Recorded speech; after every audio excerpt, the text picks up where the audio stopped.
Kuala Lumpur international airport में आधी रात का वही चिर परिचित शोर था। हर तरफ हलचल थी। लोग अपने गंतव्य की ओर बढ़ने की जल्दी में, अनगिनत आवाजें, अनगिनत कहानियां। कुछ लोग अपने परिवार से विदा ले रहे थे तो कुछ अपने मोबाइल में खोए हुए थे। एयरपोर्ट की चमकती लाइट्स और अनाउंसमेंट्स की गूंज माहौल को और भी जीवंत बना रही थी। हर कोने में एक अलग सी ऊर्जा थी। कोई पहली बार विदेश जा रहा था तो कोई बार बार की यात्रा का आदी हो चुका था। सुरक्षा जांच की लंबी कतारें, बोर्डिंग पास चेक करने की आवाजें और ट्रॉली पर लदे सूटकेस, ये सब मिलकर एक ऐसी तस्वीर बना रहे थे जो हर रात यहां दोहराई जाती है। लेकिन इस रात की कहानी बाकी रातों से अलग थी, क्योंकि इसी भीड़ में छुपा था एक ऐसा सफर जो इतिहास में दर्ज होने वाला था। उड़ान भरने वाली फ्लाइट्स में से एक थी MH370, जिसकी लाल और नीली पूंछ रनवे की रोशनी में चमक रही थी। ग्राउंड क्रू अंतिम तैयारियों में व्यस्त था और विमान अपने अगले सफर के लिए पूरी तरह तैयार खड़ा था। यह एक आम सी रात थी, लेकिन इस विमान के लिए यह रात कभी आम नहीं रहने वाली थी। हर तरफ प्रोफेशनलिज्म और अनुशासन का माहौल था। इंजीनियर हर नट बोल्ट की जांच कर रहे थे, फ्यूलिंग ट्रक विमान को भर रहे थे और एयरपोर्ट के वाहन इधर उधर दौड़ रहे थे। सब कुछ एक तयशुदा रूटीन के मुताबिक चल रहा था, जैसे हर रात होता है। लेकिन इस बार इस रूटीन के पीछे छुपा था एक अनजाना मोड़, जिसकी किसी को भनक तक नहीं थी। विमान में 239 लोग अपनी यात्रा के लिए तैयार थे, इस बात से अनजान कि वे अब विमानन इतिहास की सबसे बड़ी पहेली का हिस्सा बनने वाले हैं। इनमें छात्र, बिजनेस ट्रैवलर्स, परिवार और छुट्टियां मनाने वाले लोग शामिल थे। हर किसी के मन में अपने अपने सपने और उम्मीदें थीं, और सबको यही लगता था कि यह सफर भी बाकी सफरों की तरह सामान्य रहेगा। कोई अपने प्रियजनों से मिलने जा रहा था तो कोई नए अवसरों की तलाश में था।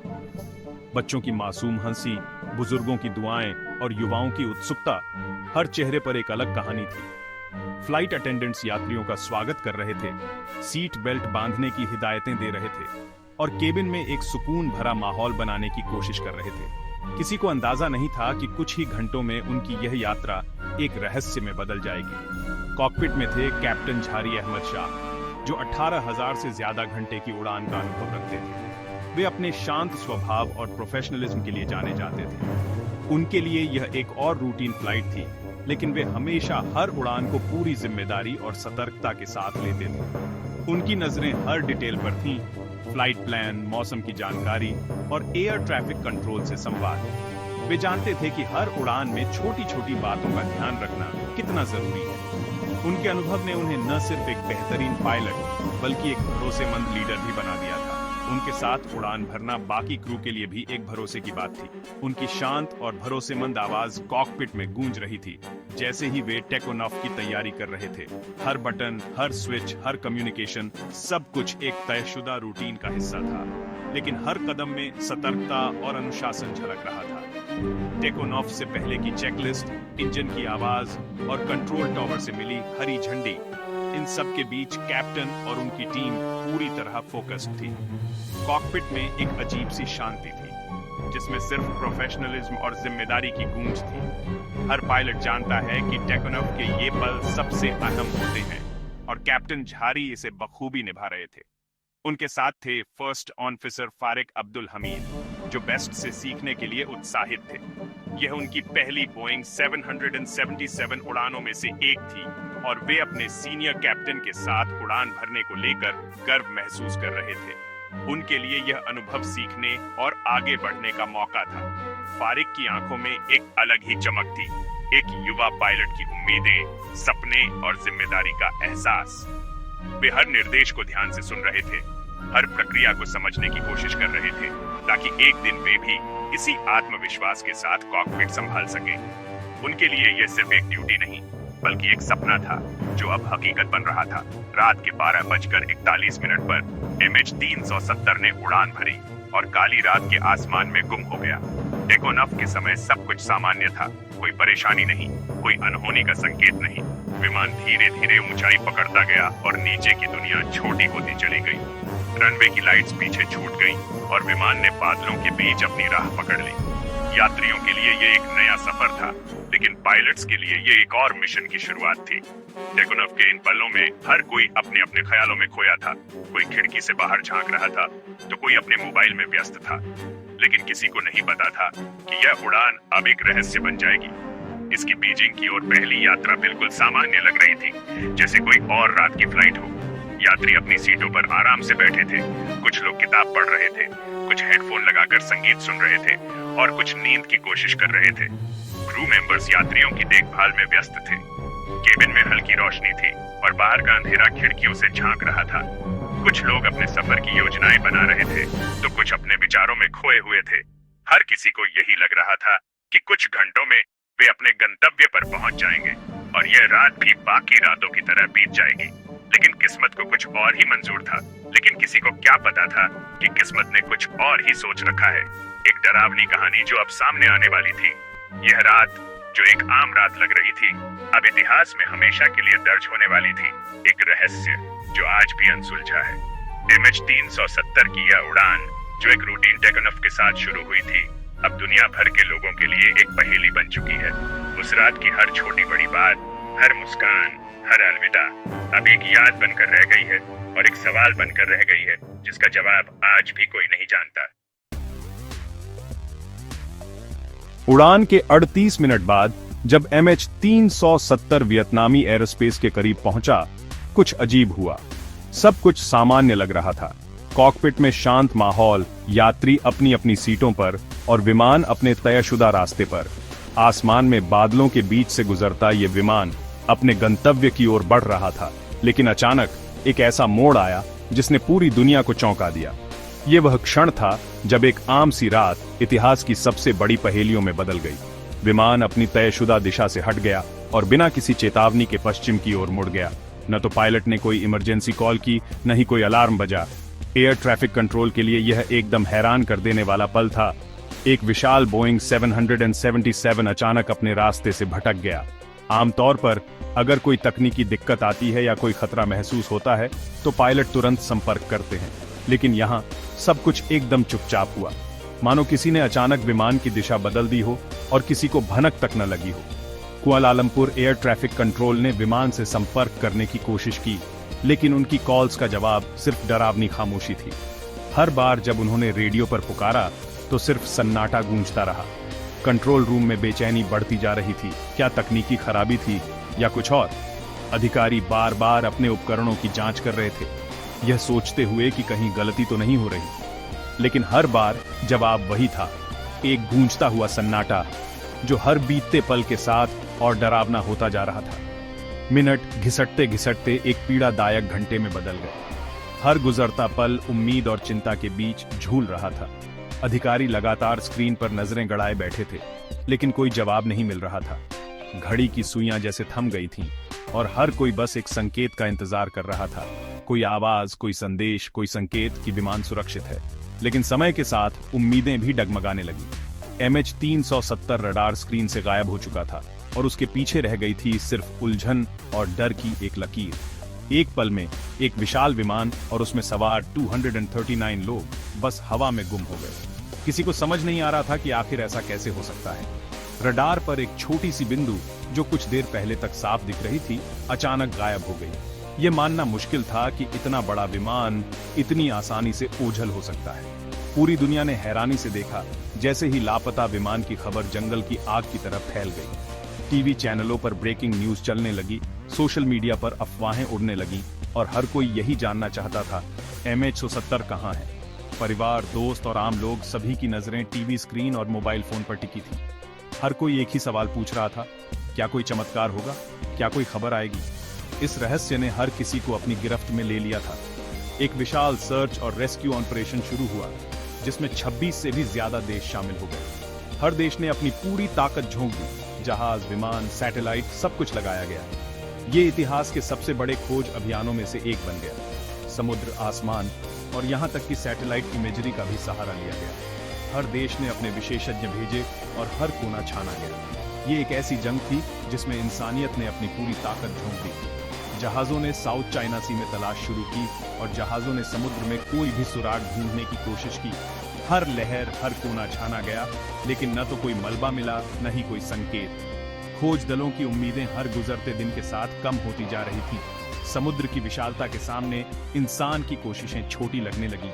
कभी कभी कोई तैरता हुआ टुकड़ा दिखता, लेकिन जांच के बाद वह भी निरर्थक साबित होता। हर दिन, हर घंटे उम्मीद और मायूसी के बीच जंग चल रही थी। लेकिन जैसे जैसे दिन हफ्तों में बदल गए, ये रहस्य और गहरा होता चला गया। परिवारों की आंखों में उम्मीद की चमक धीरे धीरे बुझने लगी और दुनिया भर के लोग इस अनसुलझे रहस्य को लेकर हैरान रह गए। MH370 की गुमशुदगी आज भी एक पहेली बनी हुई है, जिसने हवाई यात्रा के इतिहास को हमेशा के लिए बदल दिया। ये घटना न सिर्फ एक विमान के गायब होने की कहानी है, बल्कि उन 239 लोगों की भी जिनकी किस्मत आज तक अनजान है। यह एक ऐसा रहस्य है जिसने विज्ञान, तकनीक और इंसानी जिज्ञासा को बार बार चुनौती दी है और शायद हमेशा देता रहेगा। जब खोजी टीमें विशाल समंदर में कोई सुराग नहीं ढूंढ पा रही थीं और हर गुजरते दिन के साथ उम्मीदें धुंधली होती जा रही थीं, तब भी परिवार और दुनिया भर के लोग बेसब्री से किसी चमत्कार या सुराग का इंतजार कर रहे थे। समुद्र की लहरों के बीच जहाजों और विमानों की खोजी नजरें बार बार खाली लौट रही थीं, मानो रहस्य और गहरा होता जा रहा हो।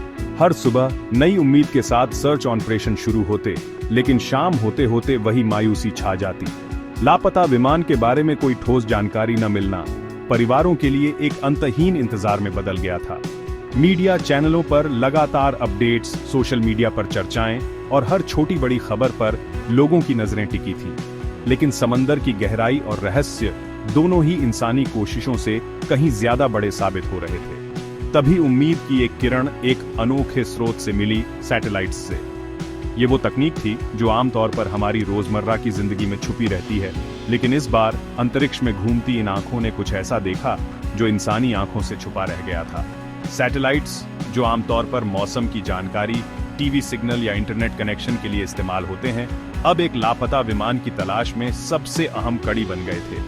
वैज्ञानिकों और इंजीनियरों ने सैटेलाइट डेटा को खंगालना शुरू किया। उम्मीद थी कि शायद कोई ऐसा संकेत मिल जाए जो इस रहस्य की परतें खोल सके। डेटा एनालिसिस से पता चला कि MH370 ने आखिरी रडार संपर्क के बाद भी कई घंटे तक उड़ान जारी रखी थी और सैटेलाइट कम्युनिकेशन नेटवर्क को अपने आप हैंडशेक सिग्नल भेजे थे। ये सिग्नल्स, जिन्हें पिंग्स कहा जाता है, विमान के इंजन और सैटेलाइट के बीच एक तरह की डिजिटल बातचीत थी जो हर घंटे खुद ब खुद होती रही। ये पिंग्स विमान के ऑन बोर्ड सिस्टम्स और सैटेलाइट ग्राउंड स्टेशन के बीच एक तरह का ऑटोमेटिक चेक इन थे, जो यह बताते थे कि विमान अब भी सिस्टम से जुड़ा हुआ है। हालांकि इन सिग्नल्स में लोकेशन या फ्लाइट पार्ट की सीधी जानकारी नहीं थी, लेकिन इनकी टाइमिंग और तकनीकी डिटेल्स से विशेषज्ञों ने कई महत्वपूर्ण सुराग निकाले। यह एक डिजिटल पहेली थी जिसे हल करने के लिए दुनिया भर के एक्सपर्ट्स ने दिन रात एक कर दिया। ये हल्के से संकेत, जैसे अंतरिक्ष से आती फुसफुसाहटें, विमान की संभावित दिशा के बारे में अहम सुराग दे रहे थे। हर पिंग मानो एक गुमशुदा आवाज थी जो बता रही थी कि विमान अब भी कहीं आसमान में था और उसकी यात्रा जारी थी। इन संकेतों की मदद से विशेषज्ञों ने विमान की आखिरी लोकेशन का अनुमान लगाना शुरू किया। इन पिंग्स की मदद से वैज्ञानिकों ने एक टाइमलाइन तैयार की, जिससे पता चला कि विमान ने दक्षिण की ओर लंबी दूरी तय की। हर सिग्नल, हर मिनट एक नई कहानी कह रहा था, कभी उम्मीद जगाता तो कभी और सवाल खड़े कर देता। इन डिजिटल संकेतों ने खोज को एक नई दिशा दी और अब जांचकर्ता एक ऐसे रास्ते पर थे जो पहले कभी नहीं सोचा गया था।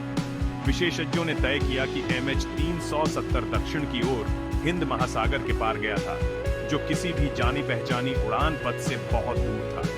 यह रास्ता इतना अनजाना और सुनसान था कि वहां शायद ही कोई विमान जाता हो। इस खोज ने जांचकर्ताओं को एक नई दिशा दी और अब वे एक ऐसे इलाके की ओर बढ़ रहे थे जहां तक पहुंचना भी अपने आप में एक चुनौती थी।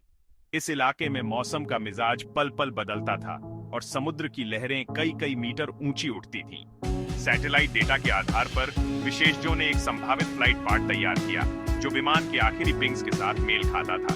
यह रास्ता मानो एक अदृश्य धागा था जो विमान की आखिरी यात्रा की ओर इशारा कर रहा था। सैटेलाइट डेटा ने जांचकर्ताओं का ध्यान एक दूरदराज समंदर के हिस्से की ओर खींचा, जिसे सेवंथ आर्क कहा जाता है, जो विमान की तय मंजिल से हजारों मील दूर था। यह आर्क एक काल्पनिक रेखा थी जहां आखिरी बार विमान ने सैटेलाइट से संपर्क किया था। अब सारी उम्मीदें इसी रहस्यमयी आर्क पर टिकी थी। सेवंथ आर्क एक ऐसी जगह थी जहां तक पहुंचना भी आसान नहीं था। यह इलाका इतना विशाल और सुनसान था कि वहां खोज अभियान चलाना किसी रोमांचक मिशन से कम नहीं था। इस आर्क के आसपास के पानी की गहराई, समुद्री धाराएं और मौसम की अनिश्चितता ने खोज को और भी मुश्किल बना दिया। लेकिन यही वह जगह थी जहां से आखिरी बार विमान की फुसफुसाहट सुनी गई थी। अब खोज ने एक अनोखा मोड़ ले लिया था और टीमों को धरती के सबसे सुनसान और चुनौतीपूर्ण इलाकों में ले गई थी। विशाल लहरों, तेज हवाओं और अनिश्चित मौसम के बीच खोजी दलों ने उम्मीद का दामन नहीं छोड़ा। हर सिग्नल, हर सुराग अब उन्हें उस रहस्य के और करीब ले जा रहा था जिसे सुलझाने के लिए पूरी दुनिया सांसें थामे बैठी थी। खोजी जहाजों पर तैनात टीमें दिन रात समुद्र की सतह और गहराई को खंगाल रही थी। हाईटेक सोनार, अंडरवाटर ड्रोन और सैटेलाइट इमेजरी की मदद से वे हर उस संकेत को तलाश रहे थे जो विमान के रहस्य को उजागर कर सके। इस खोज में न सिर्फ तकनीक बल्कि इंसानी जज्बा और उम्मीद भी शामिल थी। हर गुजरता दिन, हर नई चुनौती इस मिशन को और भी ऐतिहासिक बना रहा था और इसी तरह अंतरिक्ष से आई उन फुसफुसाहटों ने एक लापता विमान की कहानी को दुनिया के सबसे बड़े रहस्यों में बदल दिया। दक्षिणी हिंद महासागर में MH370 की तलाश ऐसी थी जैसी दुनिया ने पहले कभी नहीं देखी थी। खोज क्षेत्र का आकार और गहराई, ऊपर से खतरनाक मौसम इस काम को बेहद मुश्किल बना रहे थे। खास तरह के अंडर वाटर व्हीकल समुद्र की सतह को स्कैन करने के लिए भेजे गए, जो सोनार तकनीक से समंदर की तह की मैपिंग कर रहे थे। महीनों तक पूरी दुनिया सांस रोककर इंतजार करती रही, शायद कोई बड़ी खबर मिले। आखिरकार सालों की तलाश के बाद MH370 का मलबा हजारों मील दूर द्वीपों के किनारे मिलने लगा। पंख का एक टुकड़ा, फ्लैपरॉन का हिस्सा, केबिन का एक छोटा टुकड़ा, हर सुराग दुख के साथ साथ जवाब पाने की उम्मीद भी जगा रहा था। जैसे जैसे जांच आगे बढ़ी, कई तरह की थ्योरीज सामने आईं, जो MH370 की रहस्यमयी गुमशुदगी को समझाने की कोशिश कर रही थी। इन सब में सबसे चर्चित थ्योरी पायलट कैप्टन जहरी अहमद शाह के इर्द गिर्द घूमती थी। कुछ विशेषज्ञों ने अटकल लगाई कि कैप्टन जहरी ने जानबूझकर विमान को रास्ते से भटका दिया, आत्महत्या की और सभी यात्रियों की जान भी ले ली। वे उनके फ्लाइट सिम्युलेटर डेटा की तरफ इशारा करते हैं, जिसमें इंडियन ओशन के ऊपर इसी तरह की उड़ान के सिमुलेशन देखे गए थे। वहीं कुछ लोग मानते हैं कि ये डेटा निर्णायक नहीं है और कैप्टन जहरी की जिंदगी में आत्महत्या के कोई संकेत नहीं थे। दरअसल वो एक सम्मानित पायलट थे, खुशहाल शादीशुदा जीवन जी रहे थे और सभी के अनुसार एक प्यारे पिता और दादा भी थे। एक और थ्योरी जिसने पूरी दुनिया का ध्यान खींचा वो थी हाईजैकिंग की संभावना। क्या MH370 को आतंकवादियों या किसी और बुरी मंशा वाले लोगों ने अपने कब्जे में ले लिया था? इस थ्योरी के समर्थकों का कहना था कि संचार प्रणालियों का जानबूझकर बंद किया जाना और विमान का अचानक रास्ता बदलना, ये सब एक योजनाबद्ध ऑपरेशन की तरफ इशारा करते हैं। वे ये भी कहते हैं कि अपहरणकर्ताओं की तरफ से कोई भी डिस्ट्रेस सिग्नल या संपर्क न होना इस बात का सबूत है कि सब कुछ बहुत सोच समझकर किया गया था। हालांकि कुछ लोगों ने सवाल उठाया कि अगर विमान हाईजैक हुआ था तो अपहरणकर्ता विमान को घंटों तक दूर दराज समुद्र में क्यों ले गए, बिना कोई मांग या मकसद बताए? न तो किसी आतंकी संगठन ने जिम्मेदारी ली और न ही इस थ्योरी के समर्थन में कोई ठोस सबूत सामने आया। जहां इंसानी गलती और साजिश की बातें सुर्खियों में रहीं, वहीं जांचकर्ताओं ने एक और संभावना की भी जांच की। कहीं कोई बड़ा तकनीकी फेलियर तो नहीं हुआ था? क्या अचानक डिकम्प्रेशन, इलेक्ट्रिकल खराबी या स्ट्रक्चरल फेलियर ने विमान को गिरा दिया? कुछ विशेषज्ञों ने बोइंग 777 के एक पुराने हादसे का जिक्र किया, जिसमें विमान के कार्गो डोर का बड़ा हिस्सा मिड फ्लाइट में मेटल फैटिग की वजह से टूट गया था। क्या MH370 के साथ भी ऐसा ही कुछ हुआ, जिससे विमान पर अचानक और जानलेवा नियंत्रण खो गया? ये थ्योरी संचार में रुकावट और विमान के अचानक नीचे गिरने को तो समझा सकती है, लेकिन शुरुआती डाइविएशन के बाद विमान की लंबी उड़ान और सोचे समझे मोड़ों को नहीं। साथ ही मलबे के रूप में कोई ठोस सबूत न मिलना भी इस थ्योरी को साबित या खारिज करना मुश्किल बना देता है।